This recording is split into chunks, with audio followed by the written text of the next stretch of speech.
Oke.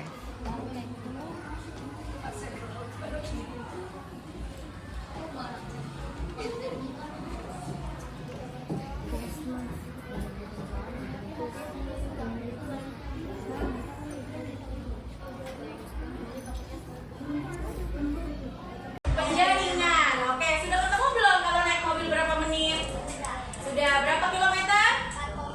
Oke, kalau naik motor? 12 menit. Nah, oke, berarti sudah paham ya? Hampir sudah paham semua. Ini kelompoknya Naifa diminta apa tadi? Mencari apa? Mencari lokasi menggunakan Google Maps. Lalu Alis, kira-kira mudah gak menggunakan aplikasi itu? Mudah gak? Nah, berarti aplikasi ini mempermudah kita atau tidak?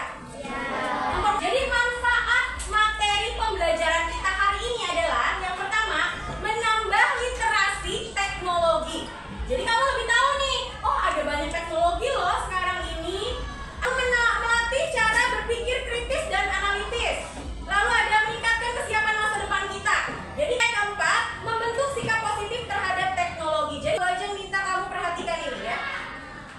China merupakan negara masa depan. Lihatlah, yang dilakukan perempuan ini nampak tidak ada yang aneh dengan perempuan ini yang menunggu taksi datang. Namun ketika taksi sudah di depannya, ia bukannya langsung masuk tapi menekan kode rahasia di kaca mobil, dan yang mengejutkannya lagi ketika ia masuk ke dalam mobil itu tidak terdapat sopir.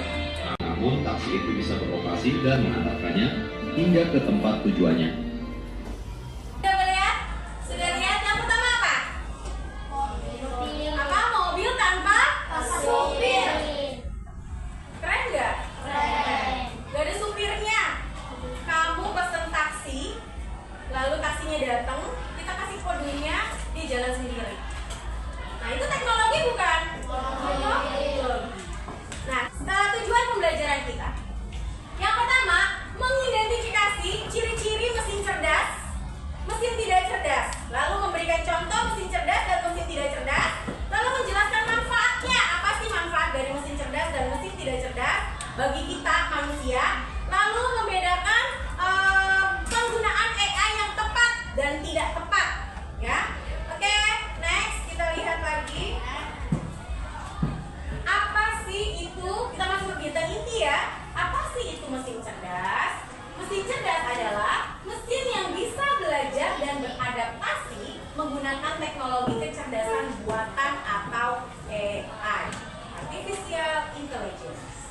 Lalu contohnya apa, Bu? Ya itu tadi, robot penyedot debu.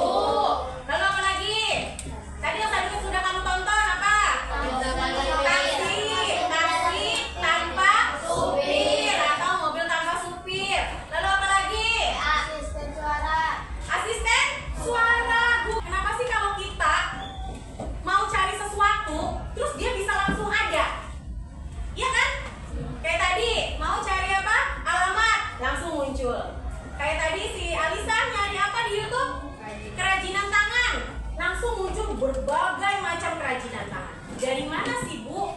Apakah itu semua bisa terjadi dengan sendirinya? Iya nggak? Enggak. Tetap ada campur tangan manusia. Nah, ini salah satunya, ada input, ada proses, dan ada output. Ada inputnya memasukkan data, lalu prosesnya mengenali polanya, lalu outputnya kita dapat jawabannya. Salah satunya, misalkan kita mau cari ikan salmon misalkan. Oh, mau cari ikan salmon nih, ketik di Google ikan salmon. Kira-kira keluar gak banyak ikan salmon bentuknya? Dari yang salmon kecil, salmon besar, salmon yang sudah dipotong, mungkin akan keluar. Yaitu dari mana, Bu? Dari seluruh dunia. Data yang ada di seluruh dunia dimasukkan ke dalam Google. Lalu Google meresapi nih. Google menyimpan datanya. Nah, masukin nih, ada ikan ini, ikan itu, bentuk ikan nggak, pokoknya semua bentuk ikan masuk. Nah, ketika kita minta ikan salmon, keluarlah. Karena si Google-nya itu sudah mengenali polanya. Nah, keluarlah jawabannya yang diminta. Misalkan seperti ini. Contoh ya. Contohnya seperti ini. Kita mau buka di Google ya.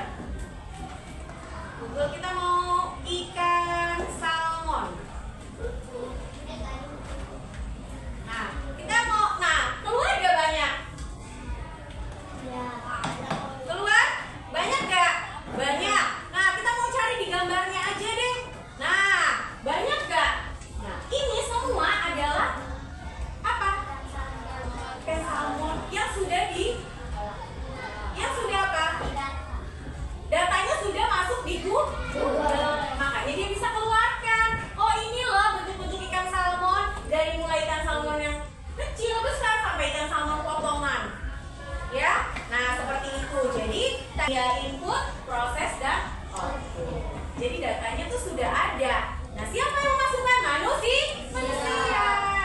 Jadi semuanya selalu ada hubungannya dengan manusia. Nah, oke, next. Nah, jadi kita mau ke mesin tidak cerdas. Oke, mesin tidak cerdas. Yang pertama, mesin atau alat yang bekerja sesuai perintah.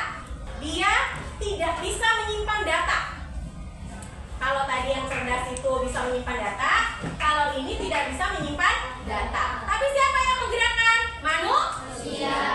Nah, jadi mesin atau alat yang bekerja sesuai perintah tetap tidak bisa belajar atau beradaptasi. Nah, contohnya apa? Kipas angin, blender, kalkulator, mesin tik, lalu apa lagi? Lampu. Tapi lampu juga ada yang cerdas, ada yang tidak cerdas ya. Lalu apa lagi? Jam dinding, ya nggak? Bedanya dengan mesin tidak cerdas apa? Dia tidak dapat menyimpan data. Jadi bagaimana sih mesin cerdas dan tidak cerdas perbedaannya? Dari aspek belajar dari data, iya. Untuk siapa? Untuk si mesin cerdas. Untuk mesin tidak cerdas? Tidak. Lalu respon aditifnya untuk mesin cerdas? Iya. Untuk mesin tidak cerdas? Tidak. Lalu contohnya apa? Kalau mesin cerdas apa? Robot AI yang sekarang lagi ngetren banget. Lalu yang tidak cerdasnya kipas, blender, jam dinding, mesin tik dan sebagainya. Ya, sampai sini paham perbedaannya? Paham? Oke, sekarang kita klarifikasi. Ini termasuk dalam apa? Oke, good, Naifa. Lalu ini? Selanjutnya? Lalu ada mesin tik? Lalu handphone? Oke, kita udah klarifikasi bahwa kamu sudah dianggap paham. Membedakan antara mesin cerdas dengan mesin tidak cerdas. Lalu contoh, misalkan gini, salah satunya adalah handphonenya Bu Ajeng. Bu Ajeng kalau mau buka handphone tinggal kasih face wajah kan? Ya kan? Udah face aja nih, dia udah terbuka. Berarti bagaimana? Apakah handphone itu bisa terbuka kalau pakai fotonya pakai wajahnya si Septian? Tidak. Karena data yang dimasukkan ke handphone itu adalah mukanya Bu Ajeng. Ya, manfaatnya sekarang. Apa sih manfaatnya? Apakah ini semua ada manfaatnya bagi manusia? Ada nggak? Ada nggak? Yang pertama, membantu pekerjaan lebih cepat. Kalau apa lagi? Mempermudah kehidupan kita. Ya, ada ojek online. Ya, mau kemana-mana sekarang nggak takut nyasar karena ada Google.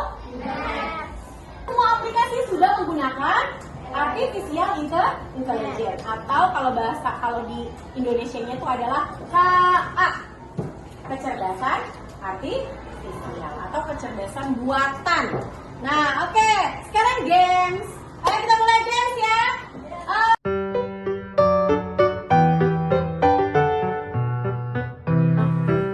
Mesin cuci. Oke, Hana salah, Hana geser. Oke, kipas angin.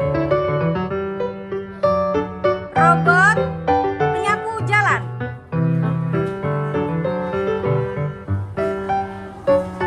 Smartphone, mesin tik.